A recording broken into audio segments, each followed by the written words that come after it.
Can you beat Mario and Luigi Superstar Saga without action commands?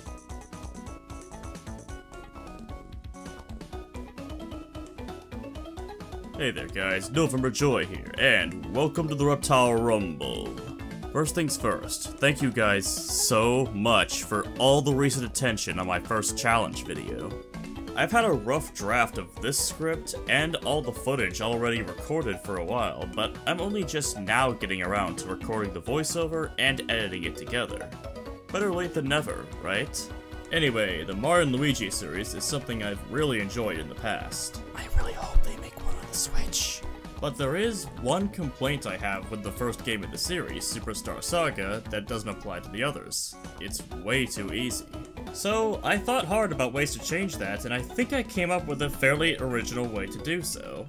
Time to see if it's possible to beat Mario and Luigi Superstar Saga without action commands. The rules are really simple for this one. Outside of tutorials that force us to do them to move on, don't use any action commands for any solo or brothers attacks. Dodging is perfectly fine, and will be a requirement to master if we're going to get very far. As for optional challenges, I've only got one this time. Don't use any version of the Mush Badge because it's insanely overpowered in this game. With the rules out of the way, let's get into the challenge. The introduction does a great job of showing us exactly what our main problem is. In all the tutorial fights, we will only be able to deal 1 point of damage to all our opponents. Even Fawful only takes 1 point of damage when we hit him. He's still not a threat though because he telegraphs all his attacks by yelling. Next we end up in Stardust Fields, the extension of the tutorial. Yeah, it's gonna be a while before we get to any real challenges. What we do find here is an evil tutorial that forces us to do the command for Splash Brothers correctly, whether we want to or not. This is why I had that clause about tutorials not counting in the rules, otherwise this would be the end of the run. There's no way to avoid this. They even get angry at us if we intentionally miss the action command. Come on, didn't they read the title of the video? The Stardust Fields also give us our first taste of real combat, so of course I've been fighting every enemy I see. I don't want to deal 1 damage to everything forever, and this early in the game, levels are the only way we can increase our attack power. Now, we're at level 4. Yes, I definitely said 4 in the original recording, why do you ask? With stats to match, so it's time to see the fruits of our labor against the first real boss, Tolstar.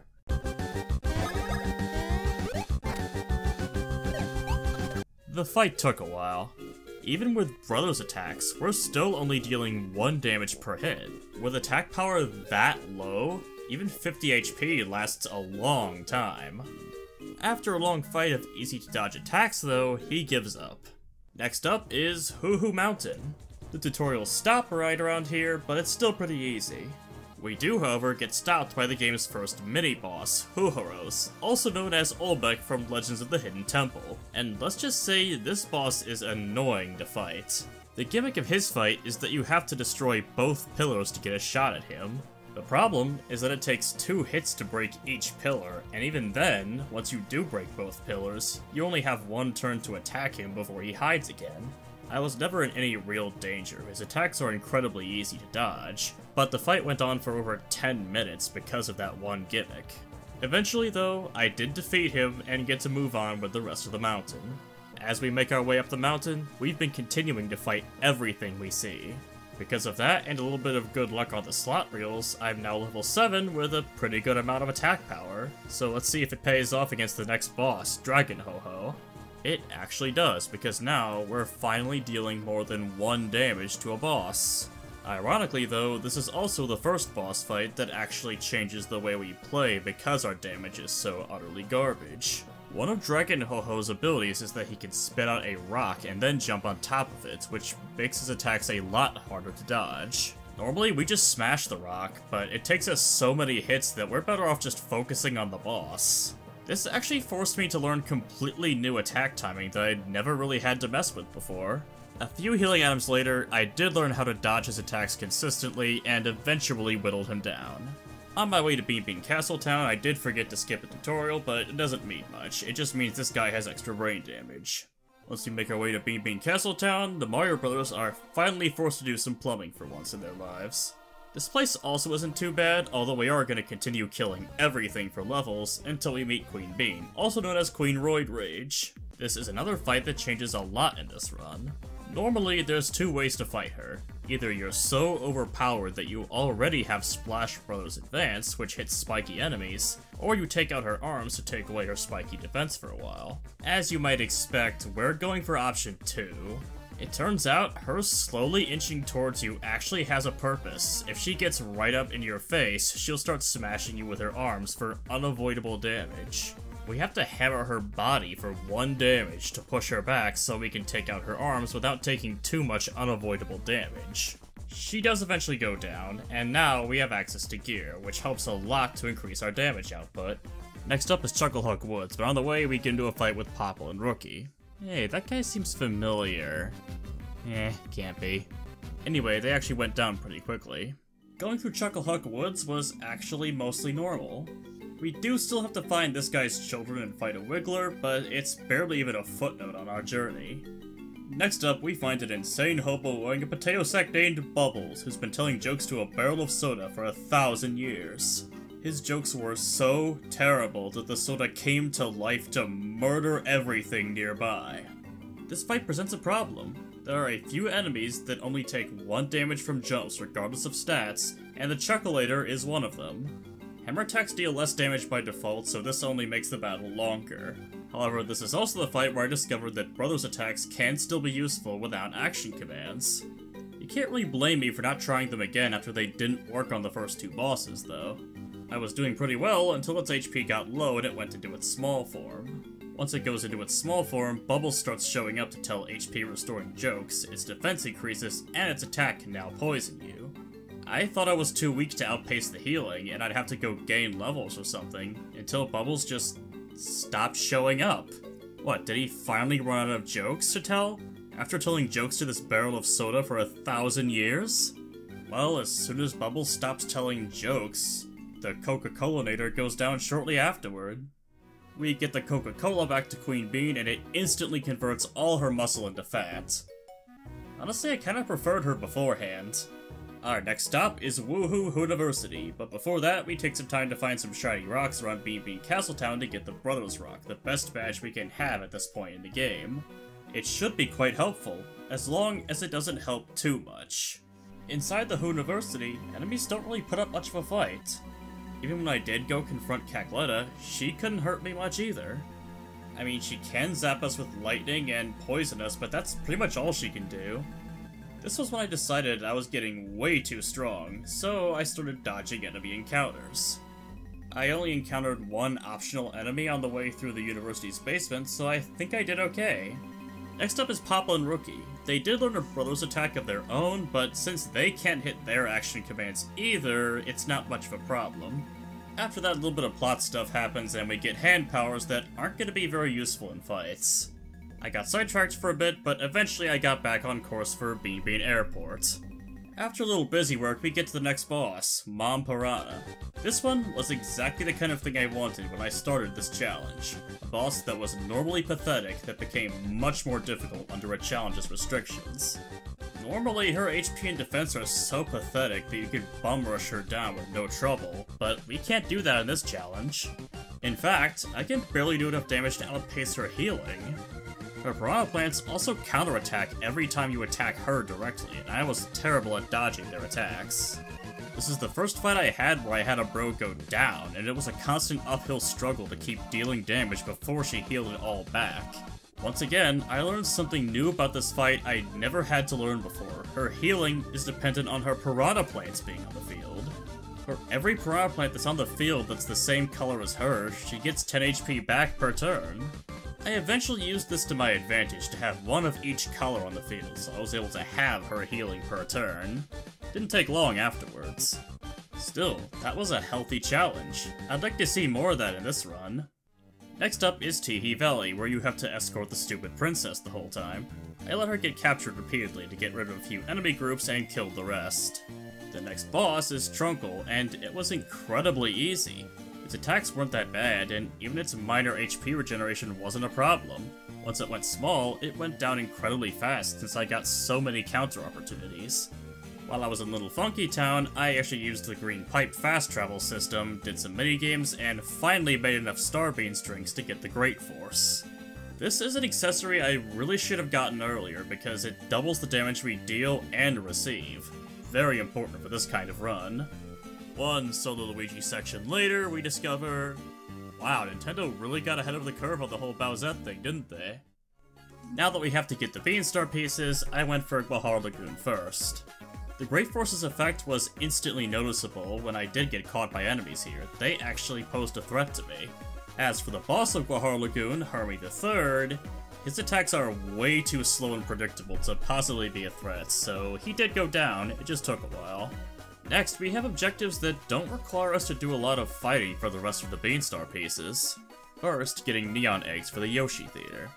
And while we're here, can we appreciate how this guy, who's so obsessed with Yoshis that he wears an eggshell everywhere, and built an entire theater specifically for Yoshis, didn't design the seats with Yoshi tails in mind? I don't know why, it just bugs me for some reason. We do fight a boss, the Piranha Bean, but he's barely worth mentioning once you get his attack pattern down.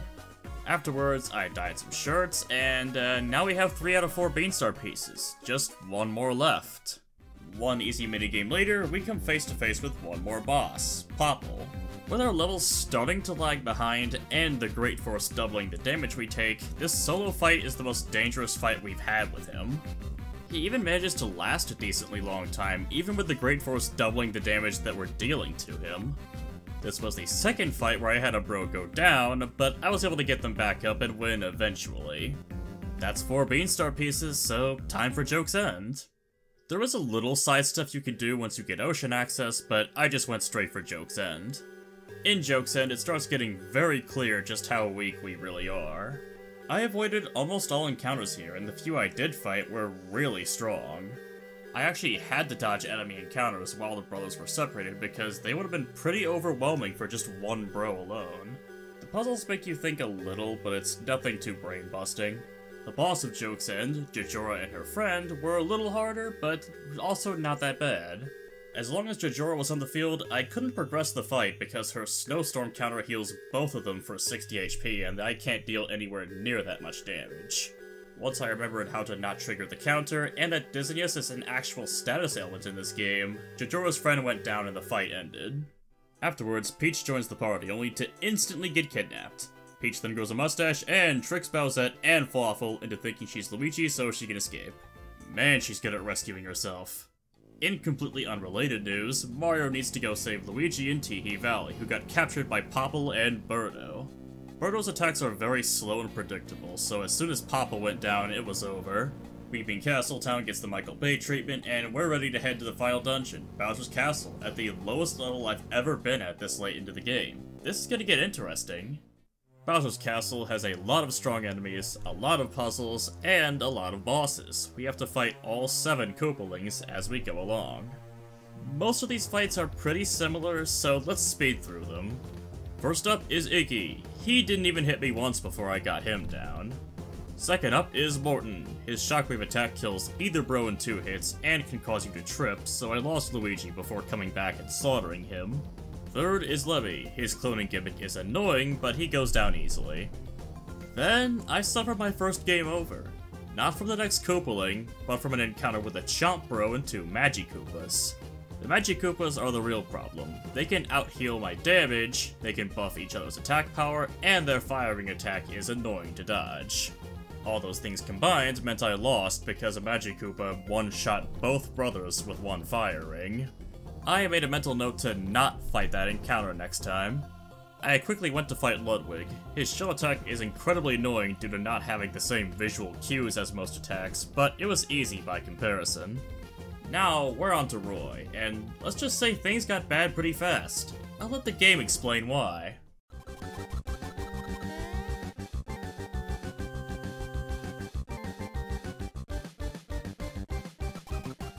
Yeah, this is a fight we have to win fast. Normally this time limit is very generous, but in our case, we deal so little damage that it's actually very tight. And it's not like Roy's a pushover either, he has plenty of HP and defense, and he's got Ludwig's unpredictable shell attack as well. This next issue is definitely my fault, but I never seemed to be able to knock his fireballs back with Mario, only with Luigi, which meant Mario took a lot more unnecessary damage than he needed to. I tried, and got very familiar with the game over screen. I always ended up either having to heal too much and running out of time, or playing too aggressively and getting taken down early. Eventually though, I did defeat him. You'd think it'd be because I'd actually mastered his attacks and didn't need to heal as much, but I basically just kept butting my head against the wall until eventually I got a run where he never used the shell attack at all and only used the fireballs a couple of times. And even then, I still only won on the last possible turn. Now that was a pretty major challenge. I can't remember seeing the game over screen that often in a Mario and Luigi game, ever. Anyway, let's get through the rest of the Koopalings. Wendy has one obnoxious attack with her rings, but that's her only real asset, so I beat her with half the time to spare. Last up is Larry. His tennis racket attacks mix things up a little, but I still beat him with 3 turns to spare. However, we have one more boss before the final confrontation, Fawful. Honestly, his machine is more of a threat than he is. Its I-beams require very well-timed jumps to dodge. We also can't deal with the machine quickly. We have to hit it 4 times to make it overheat, but we can't hit it more than once at a time without action commands. And this attack is just cruel if you only have one bro left. You can't even do anything, you just have to watch as your remaining bro is obliterated by his laser boner. After a few tries, I decided to try buffing my defense with green peppers. They also make your jumps floatier, meaning that his 32 damage lasers become easier to dodge 2 damage lasers. So I beat him without much trouble after that. Now, after everything Bowser's Castle has put us through, we're finally here. Bowsette herself. She's really not that bad, especially with a little practice. If she spawns flirts, we need to smash them with hammer attacks, otherwise they'll heal her for more HP than we can deal in one round of combat. Things get easier once she turns black. Although we can't jump on her anymore, her star attack is easy to counter and deals more damage to her than it does to you. Anyway, with the final boss defeated, that's officially challenge complete.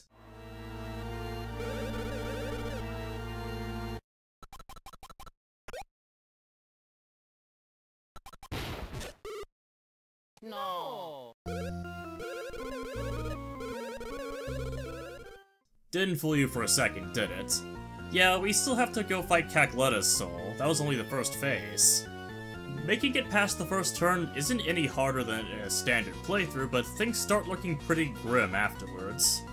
We have to beat up all of Cackleta's body parts before she'll show off her heart, which is the part we actually need to defeat, and it only sticks around for a turn or 2. On top of that, she's also got 1,250 HP, which is way more than any other boss. She's got plenty of annoying attacks too, like this one. Mario, swing your arms from side to side. Come on, it's time to go. Do the Mario. Take one step, and then... The most dangerous part about the fight, though, is actually her head, which can give a free attack buff to any part of her body. You've already seen what attack buffs do to Magikoopas, and they're actually so strong with Cackleta that she did triple-digit damage to me with her laser attack.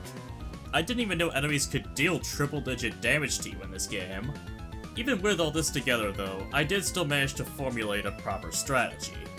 First things first, destroy the Fire Hand, because its fire attack is much harder to dodge than the electric ball attack the Thunder Hand has. Then just start targeting the head. The Thunder Hand will counterattack, but its counterattacks are weak and let you deal counter damage to it, so it'll go down quickly as well. I also discovered something new in the process of fighting Cackleta. You know how Knockback Brothers hits flying enemies? Even though Mario never leaves the ground during a failed Knockback Brothers animation, he can still hit flying enemies, violating the laws of physics in the process. It may not do much more damage, but trust me, you'll be thankful for every bit of damage you can scrape together. One grueling 40-minute-long fight later, I eventually learned her attacks well enough to slowly but surely chip away at all of her 1,250 HP, 38 points at a time. This was a victory I took a little bit of pride in. I didn't resort to overpowered buffs, I didn't grind levels, I just learned her attacks and won the battle of attrition that way. Then we escaped the exploding castle, and credits roll, this challenge is officially complete. I never had to use any of the mush badges, so I think I did pretty well at completing my optional objective too. I started this assuming it would be short, simple, and easy, and it was until I stopped being over-leveled. I especially liked the new challenges I got from Bowser's Castle. I don't think I've ever bothered to learn most of those attacks or use any peppers to win fights until this run. Anyway, hopefully you guys enjoyed the challenge. If you guys liked it, or if you've got suggestions for another run, let me know in the comments below. I've already got footage for another run, and it's a big one, so I hope you guys will enjoy it too. Anyway, I think we should let Mario and Luigi get their well-deserved rest after that ordeal. See you guys next time on the Reptile Rumble!